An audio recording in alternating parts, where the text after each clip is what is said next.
All right. Good morning and possibly good afternoon, everybody. My name is Mark Shinesk. I'm Senior Application Engineer for Seiler Design Solutions. And in this webinar today, we'll be discussing using GIS data in your engineering design in Civil 3D and Map 3D. Actually, I'm going to have a little bonus at the end because I'm going to do a little bit of a quick Infraworks GIS routine to maybe help you along. So I'm going to go through a few PowerPoint slides here, and then we're going to get in some demo. I'm not going to focus too much on the PowerPoint, as most of what we're going to show is demo. I feel like showing is better than reading. But I will say this and point out some highlights. For those of you who don't know, Autodesk Civil 3D is based on both AutoCAD and Map 3D as its underlying engine. So if you are, if you're having to deal with GIS and you have Map 3D and AutoCAD installed on top of Civil 3D, you don't have to switch programs to do any of the techniques that I'm going to show you today. Civil 3D, Map 3D, and AutoCAD are all part of the functionality of the software. And by using the workspace switching tool, switching between the Civil 3D workspace and the planning and analysis workspace, you have all the Map 3D functions. And this is fully functional. There isn't a command that is missing. As well as AutoCAD, we can go into the drafting and annotation workspace and we get all the ribbons. So all the ribbons will change, the command will be there. You could still use any of the typing commands. I don't have to switch to the planning and analysis ribbon in Civil 3D to use Map 3D commands. I can type in some of the Map 3D commands and they'll still be available regardless of what's showing on my ribbon. Okay, so I'm going to show you some things, but another very important part of any of the techniques I'm going to show you is to set up your drawing properly. If you're using Civil 3D or you're using Map 3D, regardless of which of those workspaces you're using, you have to make sure you set up your drawing properly to get the best results out of this. And the most important part is setting your coordinate system. This is geospatial data, and regardless of what format so let's say I get shape files, or I download an ADF DEM file from the USGS, or somebody sends me shape files or some kind of data that's in LAT-LON or WGS84. My drawing, if I'm working in, like I live in Missouri, if I'm working in Missouri State Plain East, I got to make sure I set my drawing to that proper coordinate system. That will allow the system to automatically convert from whatever system that the data store is in. And when I say data store, I'll be using that term a lot. Data store means a place where I'm holding your data. It could be your shape files or your file geodatabase or your drawing itself. Could be a data store, so you can enter data from any other place. But that'll allow you to convert from the data store to your drawing coordinate system, so things always fall into place. The other thing I say is insert any point block definitions that you want and any required layers into your drawing. As I'm bringing in data, let's say I'm converting shapefiles to points in my AutoCAD drawing, I can convert them to AutoCAD points, or I can convert them to blocks, but those blocks have to be predefined. So if I'm got a shapefile, let's say, of water valves for an entire city, and I want to bring them into my drawing, well, I'd like to have a water valve symbol in my drawing already so that when I import them, I say, hey, by the way, after you import all these points, please convert them to a water valve block. So they're already pre-symbolized by the time they drop into your drawing, and you can just run and gun with that. Okay, and you can use your standard Civil 3D or other custom templates that you create. So there's no special templates that have to be made to use any of these techniques. Now, Map 3D and AutoCAD and Civil 3D, I like to call it, it's one of my favorite programs to work in GIS. I've used, ArcMap and Esri tools, and I love them for what they are, but I love Map 3D especially because I can use, I can connect to either two different types. There's two types of data that I can bring in. One's called map feature objects, and the other are drawing objects. And we're all familiar with drawing objects. They are, lines, polylines, points, text, etc. But there are also, you can also deal with this data as a map feature object. And map feature objects, that's more similar to what you would see in using something like ArcGIS Online or ArcMap or something. The data does not actually live in the drawing. The drawing acts as a conduit to display data that still lives inside your data store, whether it's a shapefile, SDF, GDB, MDB, or DWG. And then I can modify, manipulate, do queries on this data. If I make changes, I'm not actually saving it to the drawing, it's saving back to the shapefile. So that's a nice way to do it. Or I can run it through as a drawing features. Feature data objects are not good for engineering. They're good for mapping and analysis. Drawing data is not necessarily good for mapping and analysis. It's good for engineering. So which technique you use depends on what your outcome. So I'm going to show a couple little quick features with that as well. I'll show you how to import the data as feature data objects. We'll run through. I'm going to skip through these slides pretty quick. Like I said, you can download them and find out. I'd rather demo this. We're also going to show you how to import data as drawing objects. We'll show you a technique for importing GIS data directly into Civil 3D as a pipe network. Not a lot of people know if this command exists in there, but if I was given shapefiles of pipes and structures and I had the right data associated, I can automatically create a Civil 3D pipe network of my existing system. I'll show you how to add object data to your drawing objects and export those back out to an SDF or a SHP file. Or creating FDO features. So let's say I'm connected to a shapefile or an ArcGIS file geodatabase. I can convert AutoCAD drawing objects like polylines, lines, and arcs to features already in the file geodatabase. And I'll show you how to export Civil 3D objects. So I'm going to stop the PowerPoint now. We're going to go ahead right in the demo so we can continue on. All right, let me close that window. So right now I have AutoCAD or Autodesk Civil 3D 2019 open. All the techniques I'm going to show you here are available in all previous versions of Civil 3D as well. Actually, the one caveat, I can connect to a file geodatabase or a personal geodatabase, a GDB or an MDB file or folder set with Map 3D or Civil 3D. However, there's two caveats that have to be taken into account.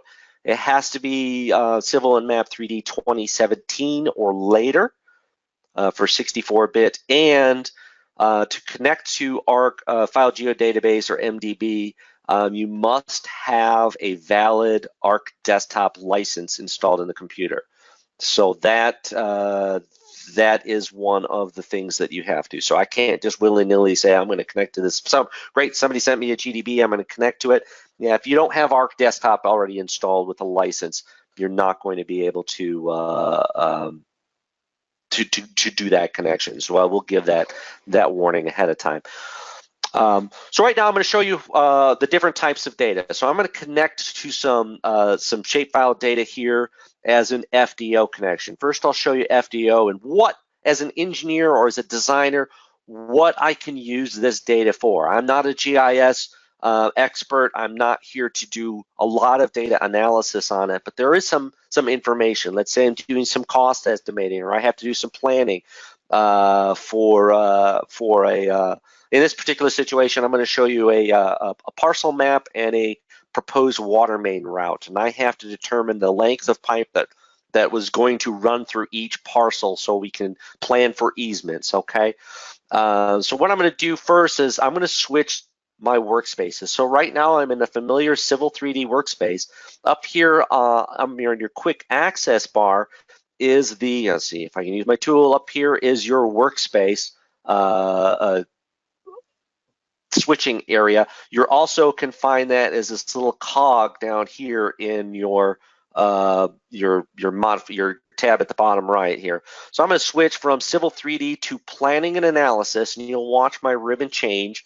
And now I'm directly in the Map 3D workspace. So this is exactly what I would see as if I was in Map 3D. The little oddball thing to realize with Civil 3D is that the Map Task Pane does not always show up when you make this switch. For some reason, I don't know why, but usually when that happens, on the ribbon, I will go to the View tab. And right here, you can see where it says Map Task Pane. I will turn that off and turn that on again, and my map task pane will appear. For some reason, it just doesn't always show up. Now I'll go back to my home tab. So this is the map task pane. The first thing I'm going to do is set my coordinate zone. So here I'll come here to map setup, and I'll click on, so on the map task pane, the coordinate system assignment is made out of the map setup tab, and under here under coordinate system assign.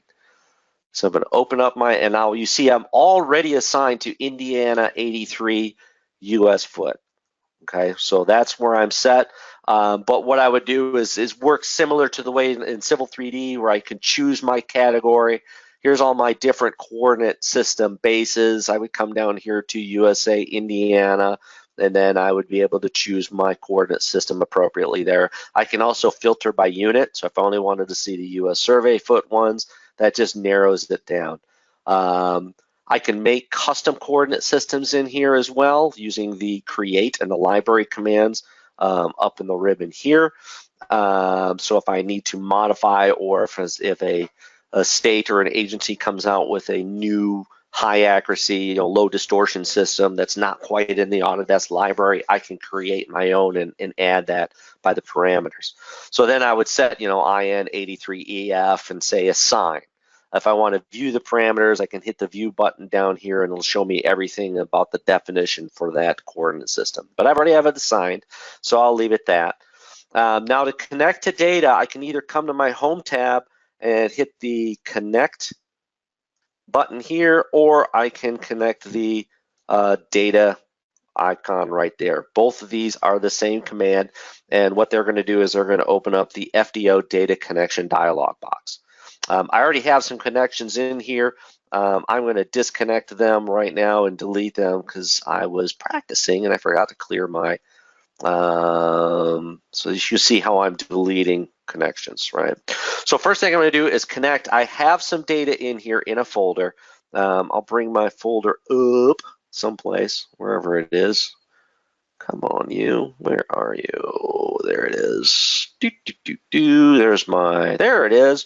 Let's bring this dialog box out so I can see questions or comments. So here I have my GIS simple, nope, there it is.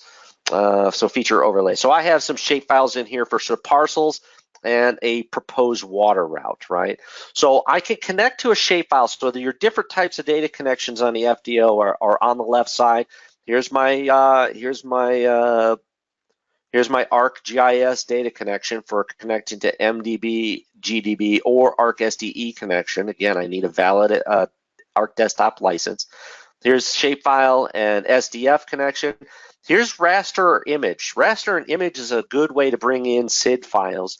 Instead of trying to bring them in and check world coordinates or geotips, if they're already assigned, I can say add raster image, and I can connect to a SID file or a geotip or something and bring it in that way, and that'll pop right in my drawing, right in the right place for if I have my coordinate system set up. So I'm going to do SDF connection now. When I do, or shapefile connection, now when I connect to data, I have two options. I can connect to a individual shapefile, or I can connect to a folder of shapefiles. And this connection to folder will become very important if we want to create new shapefiles out of data using the FDO connection. So I'll show you both. First, I'll connect to a single shapefile. So I'll choose shape, and I will do the parcel area. So I'm going to click on Parcel Areas SHP, and I'll open that up. And I will say connect, and it reads the file format and says, okay, you have some parcels. And right now, I got an issue. It says the coordinate system is currently unknown for this data file. When you are dealing with shapefile data, if somebody sends you shapefile data, you have to make sure that you have at least the SHP, SHX, and the I think it's IDX or DBF file. But there's another one here called the PRJ, and the PRJ file, if I open that with Notepad for you, you can see it contains the format here. Okay, here it says IN East NAD 83, so I know it's Indiana 83, but it's not in the same text mode that Autodesk products read. So different programs, you know, if it doesn't say exactly what Autodesk thinks it should be, it's going to say unknown. But that's fine. I know it's in Indiana 83. That's good. I'm going to say, okay, instead of unknown, I'm going to click on that and I'm going to edit. I'm going to double click on it and say edit. And it says, oh, look, it read this IN 83 and 83, but it doesn't know the coordinate system. So I'm going to override that and edit it and say, hey, this is, I know it. I'm just going to type it in here, IN 83 EF. Okay, select.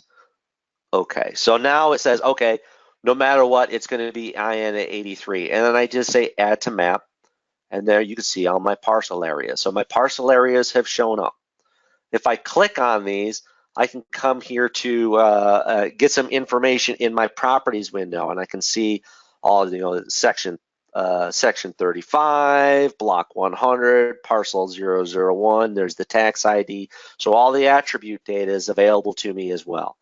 Now I can't do things like copy, move, or edit this as an AutoCAD object because these are data connections. This is me treating Map 3D / Civil 3D like I was in ArcGIS.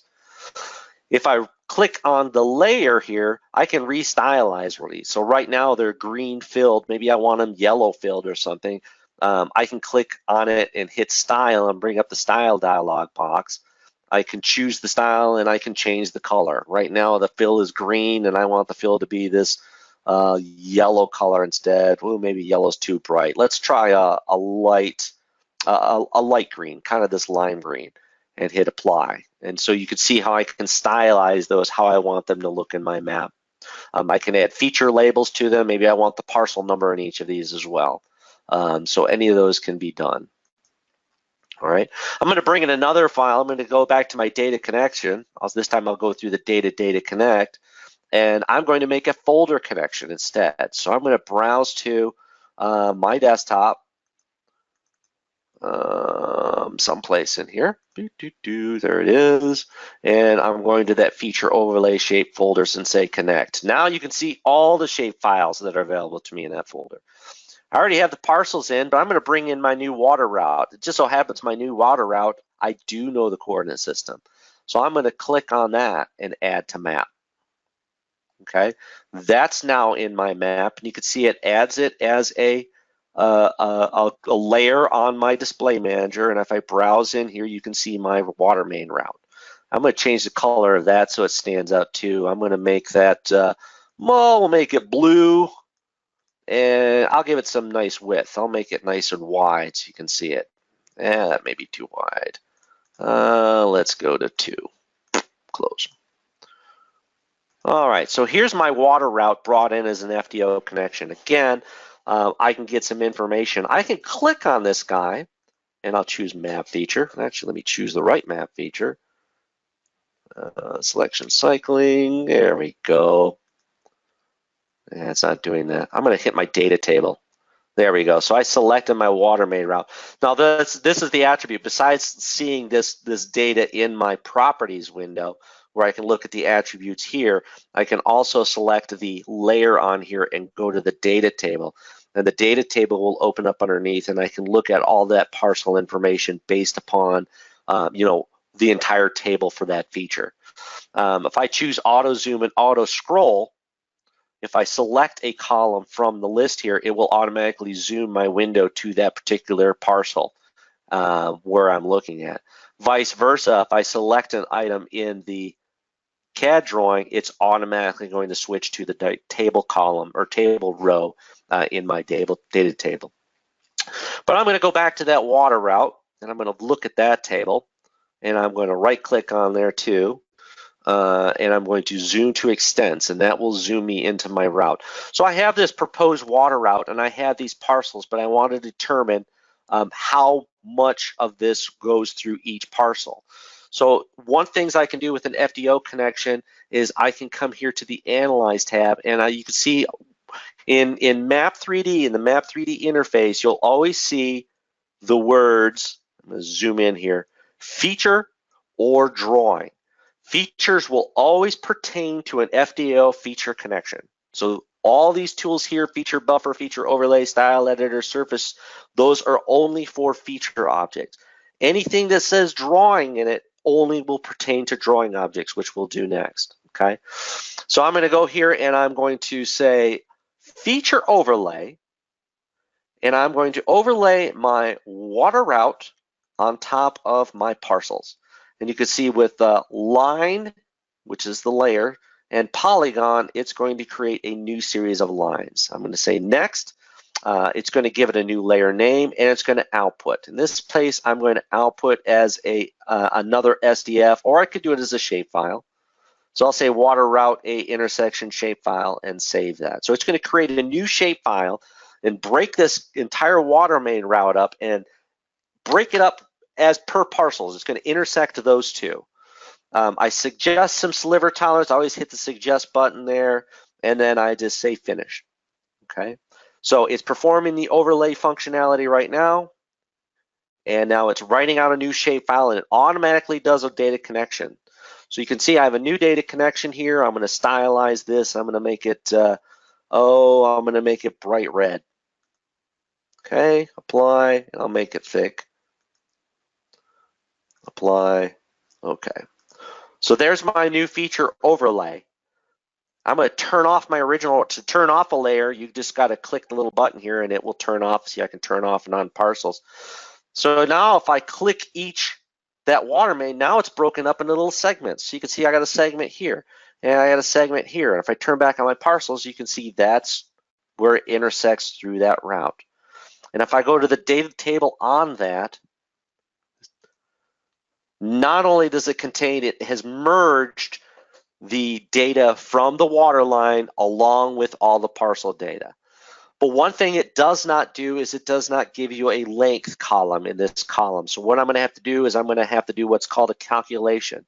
So I will make sure that layer's highlighted, and I'll come here to create. Is it create? No, it's under analyze. No, it's not. Where is it? Feature edit. I always lose this one. Sorry. This is one that just tools create.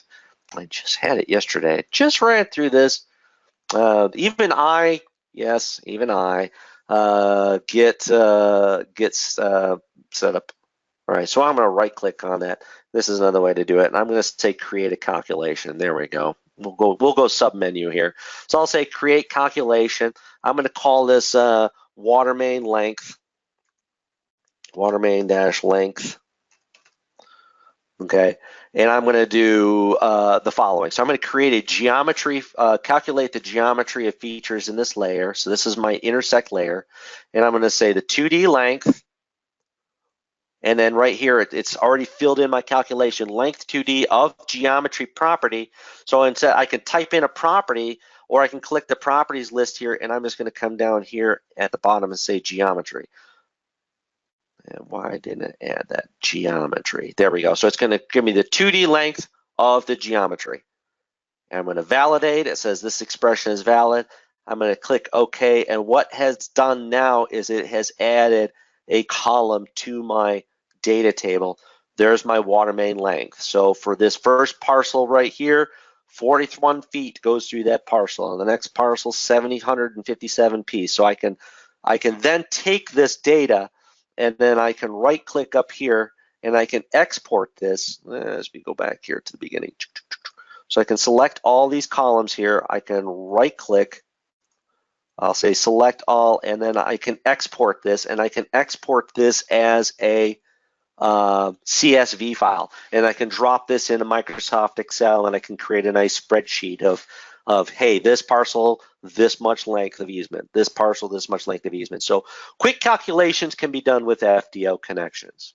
Okay, I'm going to move on to the next one. Now we're going to talk about bringing data in as a a map as a drawing object. So that was feature connection. With drawing objects, it's a little different story. I've already brought in a center line and created some road widths on this particular drawing here in this subdivision. I'm going to bring in some water main lines and a pond line in here.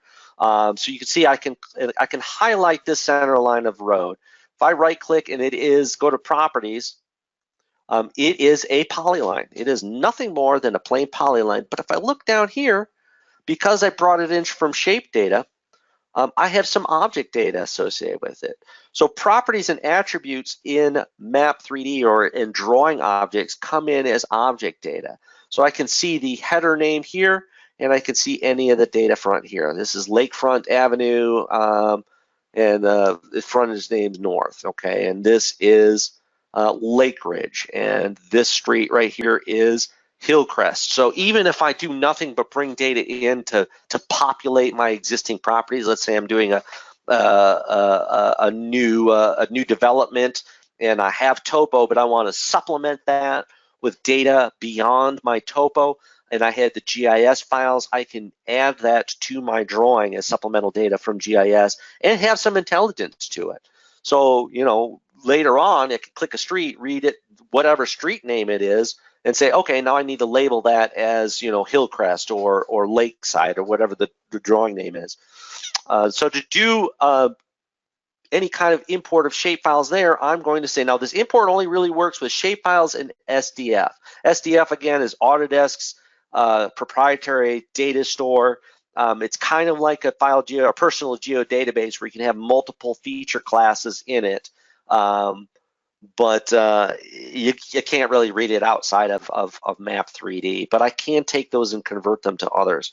So I'm going to use the command. The command for this one is map import, okay? And some of you may know this and may already use this, okay? So when I do map import, it's going to ask me to pick a particular file format. So I'm going to go back to my desktop, go to my, let's see, map import shapes. So I have some shape files. And when you do map import, it's probably going to see ASCII point file or something like that. It's important that you choose your particular file type here. Oops, let's go down here. So when you do the map import command, you got your choices of types of files that you can bring in with the map import. In this case, I'm going to do shape files. So I'm going to pick the Esri shapefile format. And then you'll see how my shapefiles pop up. And I'm going to bring in, let's see. I'm going to bring in, I'm going to show you something here. I'm going to bring in all the pond data. So I'm going to say pond. I'm going to bring those in. And this is the dialog box you get. Now, this is for Fayetteville, Arkansas. If I bring this in, I'll bring it in once just as it is and show you how it's going to show up.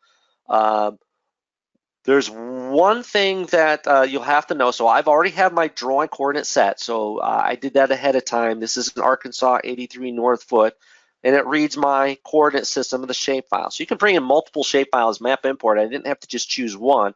I could choose multiple types of objects. So I'm going to bring in this. I can choose a layer that I want it in on. So if I have layers in my drawing, I would choose it from this list, or I can let it set the layer from the input layer name. I'm just going to let it do it for now. If there's object data associated with it, I can choose this button, say create object data, and then there's the table it's going to use. So it's going to read that data table from the shapefile, and that's where my object data, that OD data, is going to come from in my properties window. If they're points, and I'll do a point once here, I can bring them points in as an AutoCAD point, or I can choose a block from this list.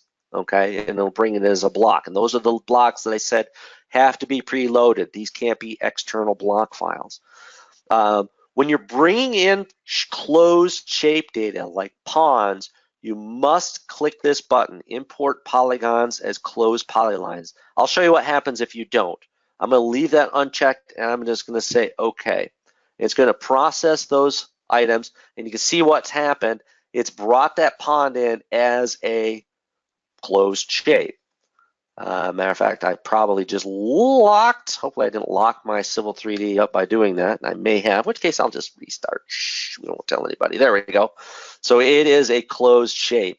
Not quite what I want, plus I brought in the entire city's worth of ponds in that one run. So not quite the effect I wanted to. So I'm going to undo that map import. Thank goodness for the undo tab, right? So I'm going to run that command again. I'm going to say map import. And I'm going to choose those ponds again. And this time I'm going to say import polylines as closed polylines.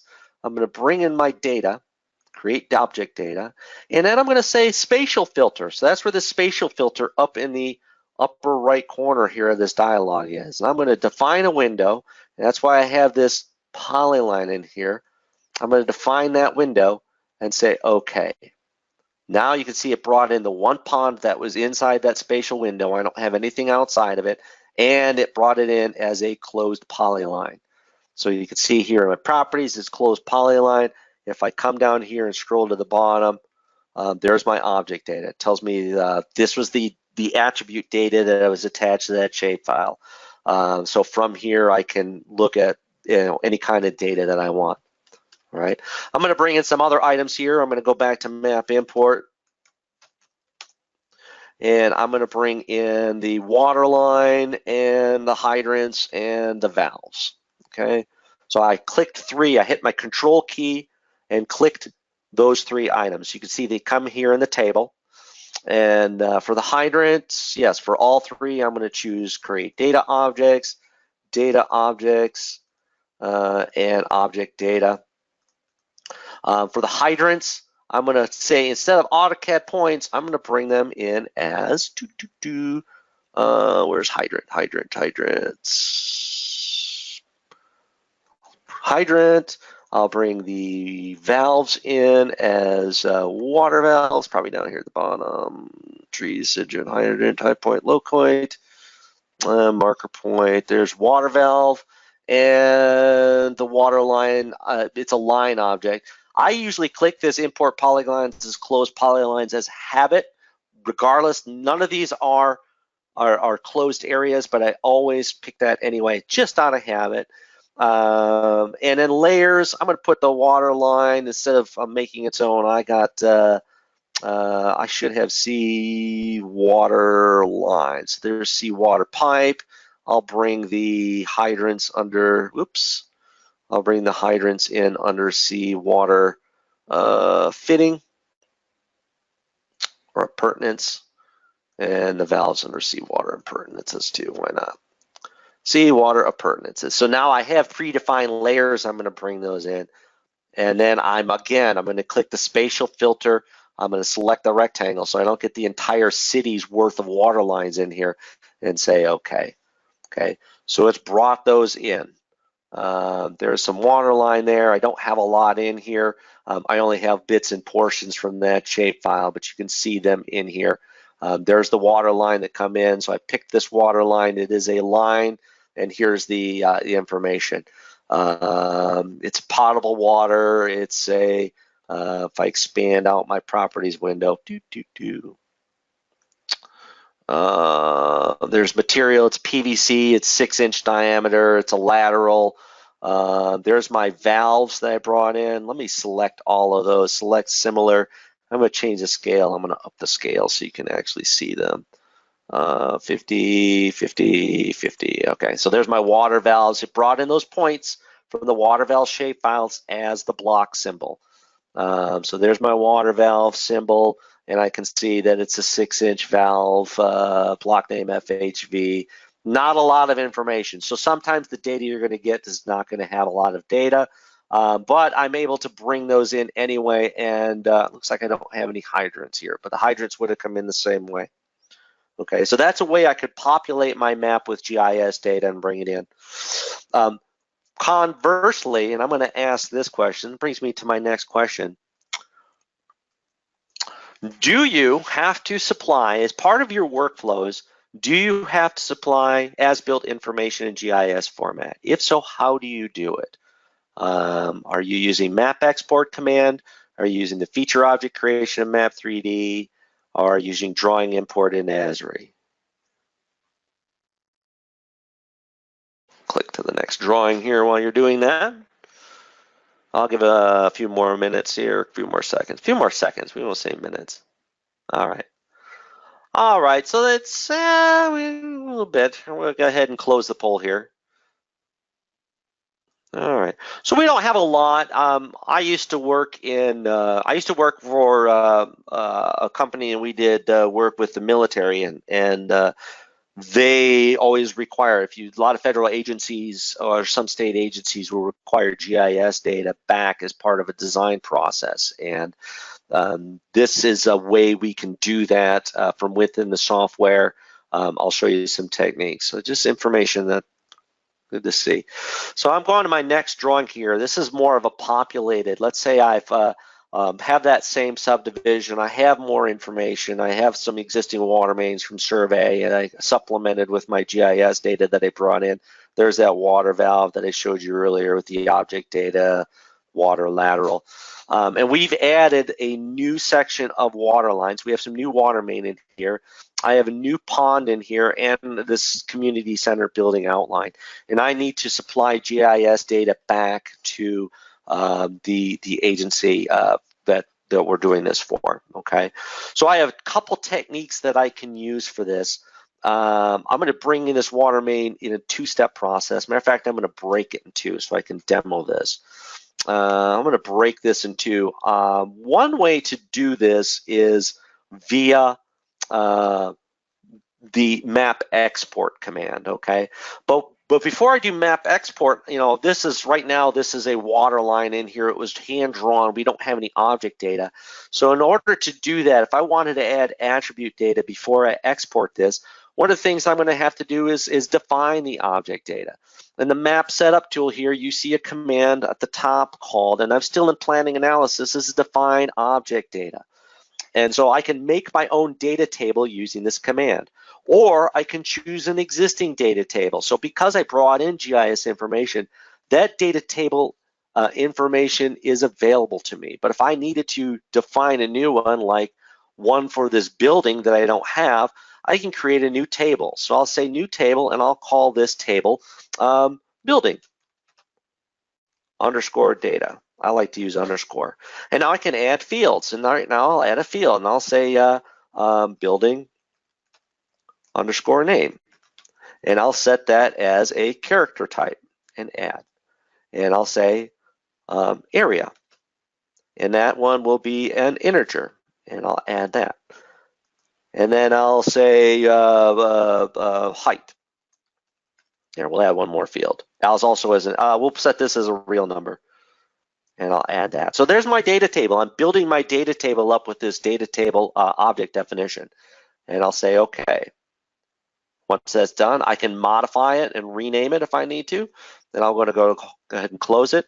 Then back here in create, I'm going to say attach detach object data. And I'll click that button. And I can choose which data table I want.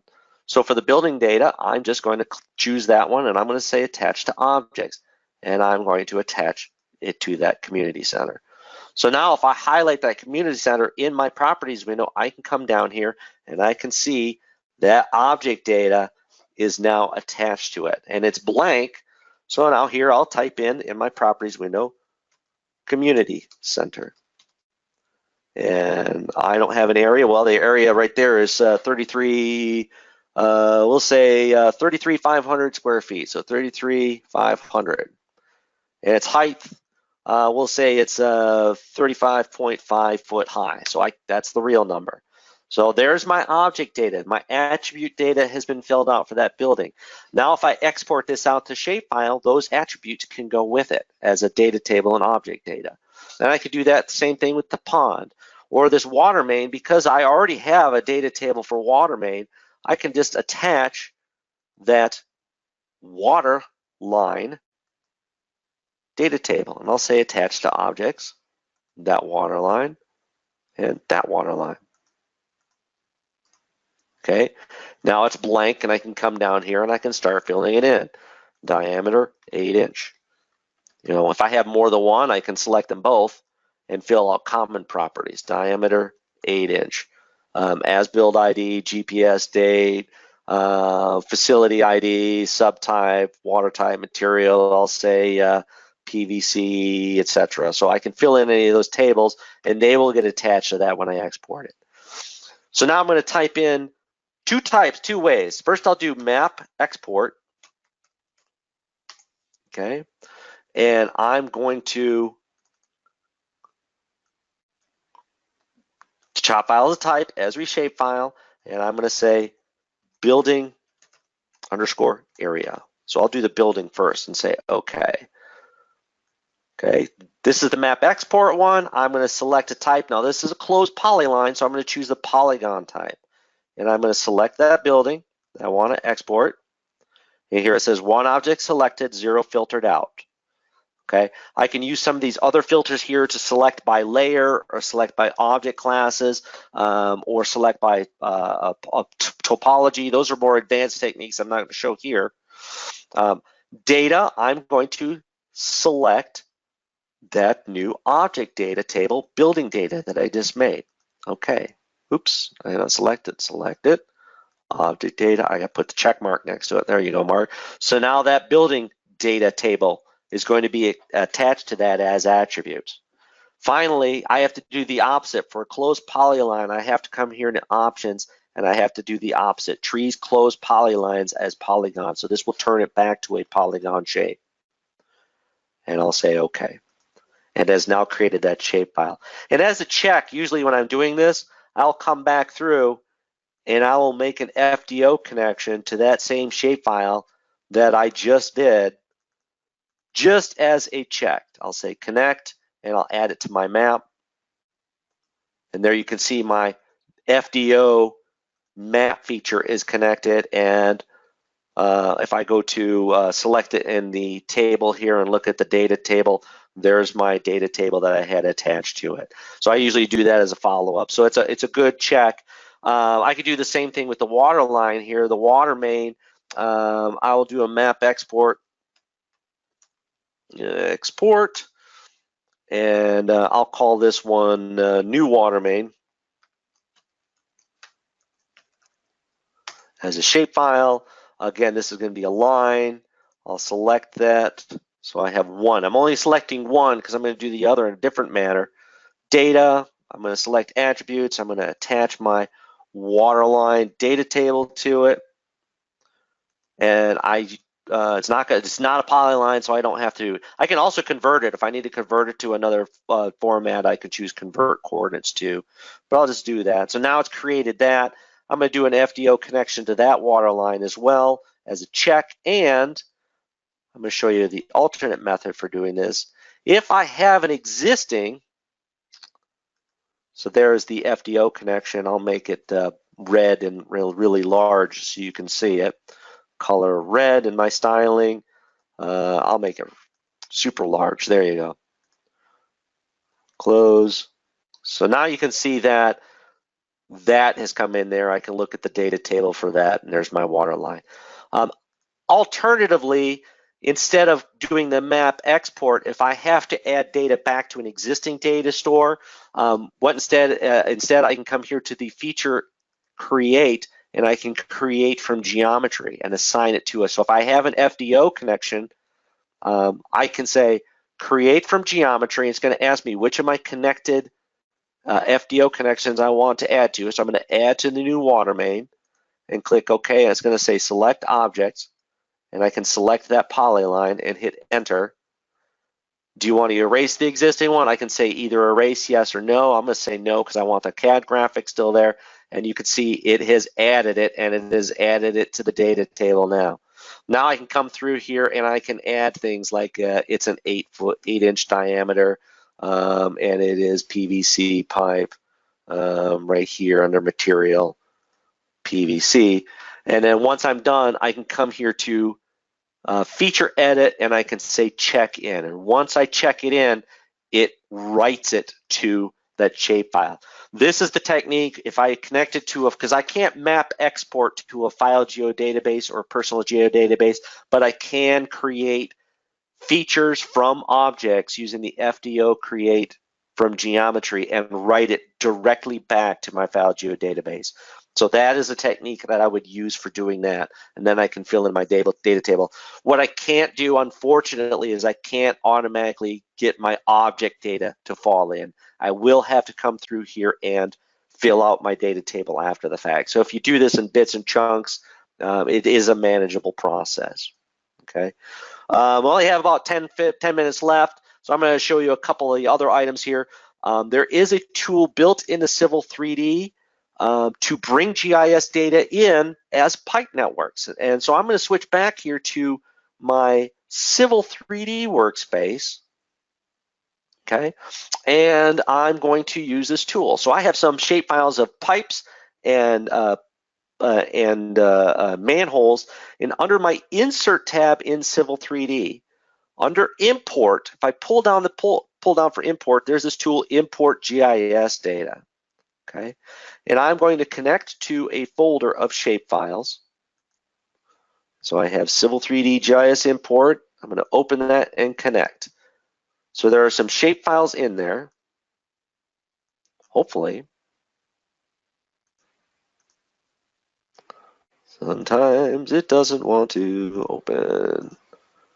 Oh, it did. It's just my graphics are not showing up the way. So connect, next. And then I select parts lists. Sanitary sewer, I can put some labeling for the pipes and the pipe labels. My Civil 3D parts, next. So now I'm going to use the manhole, or the pipes schema. Next. So for default pipes, they're going to be circular. I'm going to add. So it's going to read that pipe shape file. And now what I got to do is map. So right here on the left side, I have my standard list of Civil 3D pipe properties: wall thickness, energy grade line, end structure, ID, description. Right here on the center column, I have the attributes that are in the shape file. And basically what I'm going to do is I'm going to map those attributes to my Civil 3D properties. ID, I can pull down here and find flow DP or object ID, pipe ID. So I'll choose pipe ID for that. Start structure, I'm going to choose my start structure. Up ID, end structure would be downstream ID. I think it's DS ID. Start or invert elevation. So I'm going to say upstream height. End elevation is going to be downstream height. Wall thickness, material, inner diameter should be pipe diameter. Okay, so you gotta kind of map the attributes to the Civil 3D attributes. Okay, I'm going to say next, and now I'm going to add my structures. So manholes are the next one I'm going to add. So I'm going to come here to manholes and add those. So here's my manhole shape file. And again, I'm going to have ID. Well, that will be manhole ID. And the rim elevation should be up here under Z. And my sump depth should be under here under invert elevation. And frame diameter, there should be diameter. Inner structure diameter will be, I don't know, maybe it doesn't, maybe it's not in here. Max depth, GPS flow. I'm just gonna leave that. If I just leave it alone and don't fill in, it says use the default shape with the default attributes, or assign attributes to the current shape. What do you say? Use defaults. Okay. And hit next. And then I'm going to import the entire GIS database, or I can do a spatial query, or I can do an advanced query. I'm just going to go here and next and clean up. I'm going to snap pipe structures. So not every GIS line is connected properly. So I can say, okay, if it's within a foot of a structure, snap it to that structure. Discard any unlinked pipes, discard any unlinked structures, or leave them, and then I can manually do it. So then I'll say finish, and now it's going to read all those. This might take a couple seconds to do.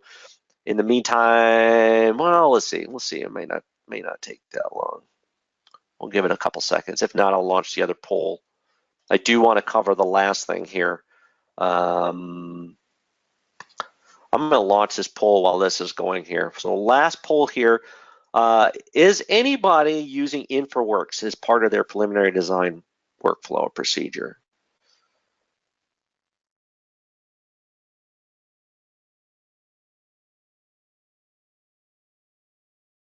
Okay. We'll give a few more seconds. It just finished. All right. We'll go ahead and close that poll. So a couple people, yes. We'll share this out. Right on. All right. So just interest, because I have one last thing I want to show you here. We're running out of time. So here's your report, some warnings. Source feature did not match. An exact part size was not found. Well, basically, I have my pipe structure. So that GIS data came in, and those items came in as pipe structures and pipe network parts. So instead of lines and polylines like I showed you the previous map import, this is a Civil 3D pipe. I go to pipe properties. There will be the pipe data, the pipe number. It's a single line sanitary part properties. Invert up, invert down, start length, end length, and then I can go ahead and start matching these. Okay, I think I chose it. So some of these had invert data, some of them do not. It all depends on the quality of your GIS data. Not every one of these has. So here's invert in, invert out. There's the rim height. There's a length. So this one came in really nicely. If I go into a 3D view here and zoom in on it, there it is. You can see some of these did come in nicely. You're going to have some bad ones, so there's going to be some cleanup to this depending on the quality of your GIS data. So that's always going to be a factor, but it does save a lot of steps. Could you imagine trying to bring these all in as lines and then sit and create pipe structures from them manually? It would have taken quite a bit of time. Okay. Before we go, we only got 4 minutes left. Does anybody have any questions? I was going to show you, there is one more thing. You can export data to a Civil 3D item. Under Civil 3D, under Output, I can say Export Civil Objects to SDF. I don't have a datum or projection in this one, so this particular drawing I would have one. But it's going to export it to an SDF file. So I can save this on my desktop, GIS data, export to SDF, say okay, and it's going to pick everything in here and create an SDF file. I can then go back to my feature attributes and bring that in. Now there is a technique to get those out. Oops. There is a technique to get those out of SDF. Then it involves something called bulk copy. I have some instructions in the PDF I gave you, but once I export those out, now these, you can assign object data to Civil 3D objects. You can only use the default attributes that are in there. You know, pipe length, pipe network, upstream ID, downstream ID for pipe networks, alignment information, parcel information. You can't make custom, but you can definitely bulk copy those out into another shape file or something like that, and then use the tool called bulk copy. So bulk copy says, I'm going to grab this. Remember, SDF files, like file geodatabase, contain multiple feature classes. If I wanted all the manholes out, I would say I'm going to bulk copy the manholes out of this SDF into a new shape file called manholes.shp, and you can separate those out and rename attributes as you do it. I did want to touch upon this last thing before you go. It's 12:27. We only have a couple minutes left, but Infraworks, there's a new kind of partnership showing up between Autodesk and Esri, and it's starting to manifest itself in Autodesk Infraworks. And so I have an Autodesk Infraworks model here that I want to show you. This is our Seiler St. Louis office model. We did a drone flight demo on this and converting it to a mesh into an FBX file to bring into Infraworks from Point Cloud Surface. But there's a new partnership developing, and this requires, and I'm going to go back to my home tab now that I have this open. You'll see if you have the latest version of Infraworks installed, will be this new tab here for the Autodesk connector for ArcGIS. So you can use, it's using data from ArcGIS Online. So if you have an ArcGIS Online account, or if you have published data for ArcGIS Online, if you're ArcGIS Pro and you publish it to ArcGIS Online, or you can grab public data out of there if you have an account. you can bring that data as a data source into your Civil 3D or into your Infraworks model. So I'm going to connect that. I'm going to go back to my office, and I'm going to say it is experimental feature right now. And right now it's only one way. It's from ArcGIS Online into Infraworks, but not back out. You'll see this new button here for connecting to that. So I'm going to select that. I got to log in with my, oops, spell your name, Mark. Okay. Password.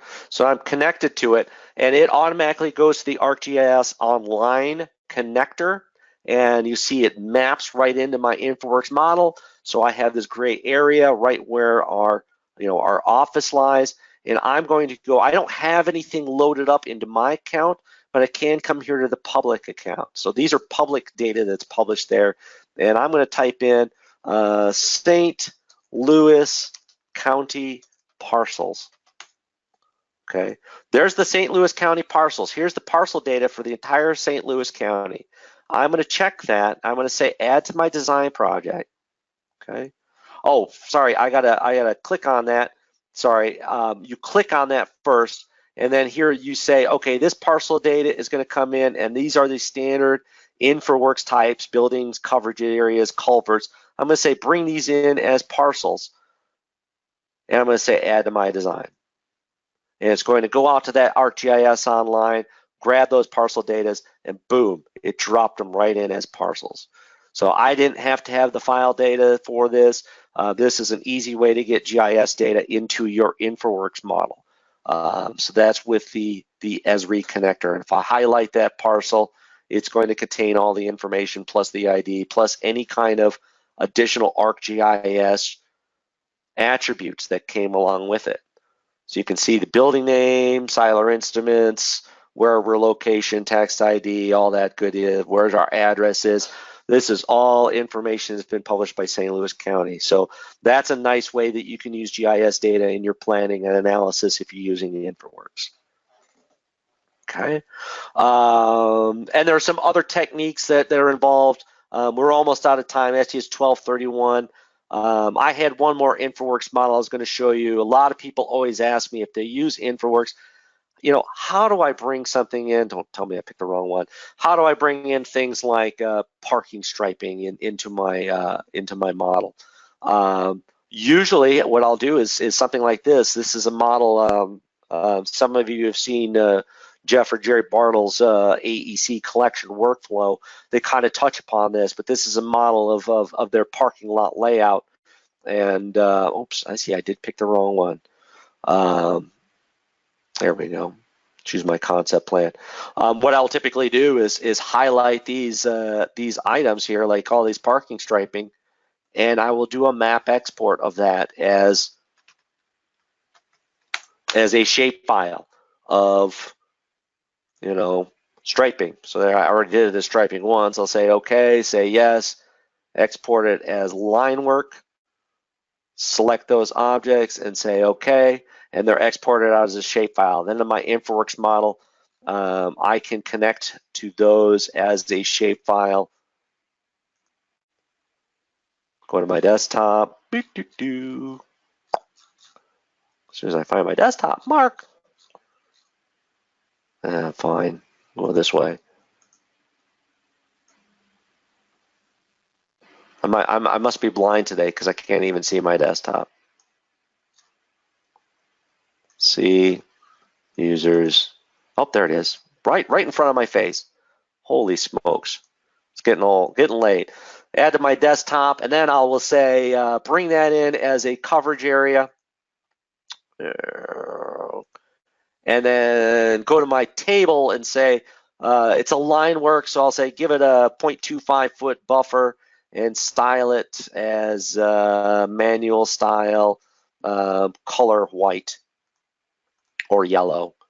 Close and refresh, and boom, that line work's going to come in here as a shapefile. While this is smart, it's getting to the end. Does anybody have any questions they'd like to ask? Yeah, there's my striping I chose. Okay.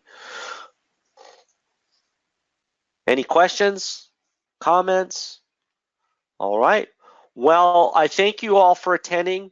Please be aware at the end of this webinar, when we close out, there will be a short summary, a questionnaire on how we did, what kind of information you'd like to see for future webinars. Please fill that out. You may also get it as far apart as the email. We're trying something new. As Jay Johnson, thank you. It was a pleasure. There's something new we're trying out. I'm sending out little certificates. There's a new thing, GoToWebinars, giving certificates. You can have something you can wallpaper your bathroom with if you want. Please follow us. By the way, last closing remarks here. Of course I'd do that. Thank you for attending. Please follow us on our blog. You can subscribe to our blog at www.seiler-ds.com/blog. We do tips and tricks. If you have any questions, you can email us at cad@seilerint.com, or you can email me direct at mshanask@seiler-ds.com. Thank you so much for attending. I hope it was valuable, and I hope to see you when I do this again in a couple months. But stay tuned. Next month, there'll be another webinar put on by John Ofield, and he's our AEC Revit and building expert. Thank you all for attending. You have a great afternoon and a fantastic weekend. Bye-bye.